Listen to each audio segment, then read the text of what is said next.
The Reserve Bank of India today cut the key repo lending rate by 40 basis points and has extended the moratorium on loan repayments by 3 more months. Let's understand what this really means for your money in bank accounts and also your EMIs. Well, the repo rate now stands at 4%. That is the interest rate that the RBI charges for funds given to the banks. And this will make funds cheaper for banks, thus aiding them to bring down the lending rates further.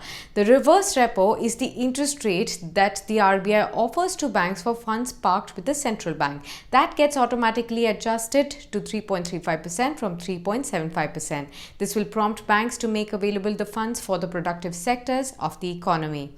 Now, the rates have been slashed to stabilize the financial system as well as to tackle the economic fallout from the ongoing nationwide lockdown to contain the spread of the coronavirus pandemic. Now, this comes at a time when credit offtake is quite sluggish and investments have also halted in the economy.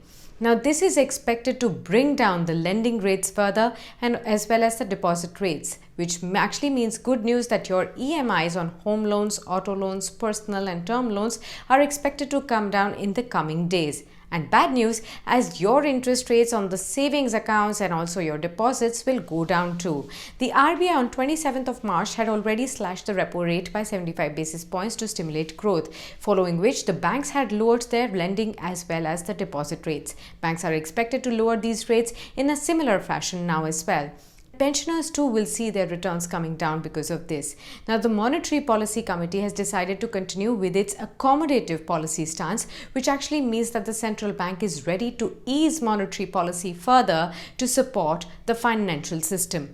Now, the RBI governor said that the combination of fiscal measures, monetary as well as administrative measures will create conditions that will enable a gradual economic revival going forward.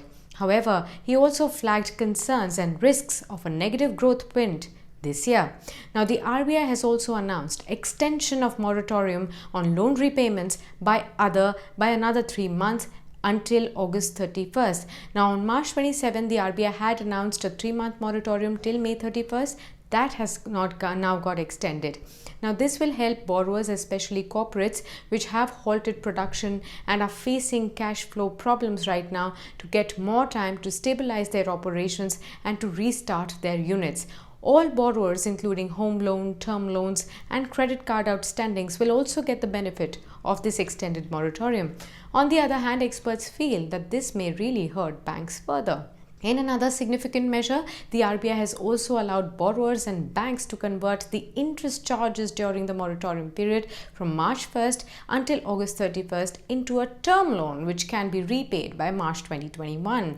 Now, this is expected to reduce the burden of borrowers who have gone for the moratorium. However, there was one expectation that the markets had from the announcements that did not come today, and that was on the announcement of the one-time restructuring of loans. Now, the street was really expecting this as a relief measure to tackle the impact of the lockdown and the slowdown in the economy due to the current ongoing coronavirus pandemic. The banking sector and the corporates made these suggestions to the RBI in the past few days.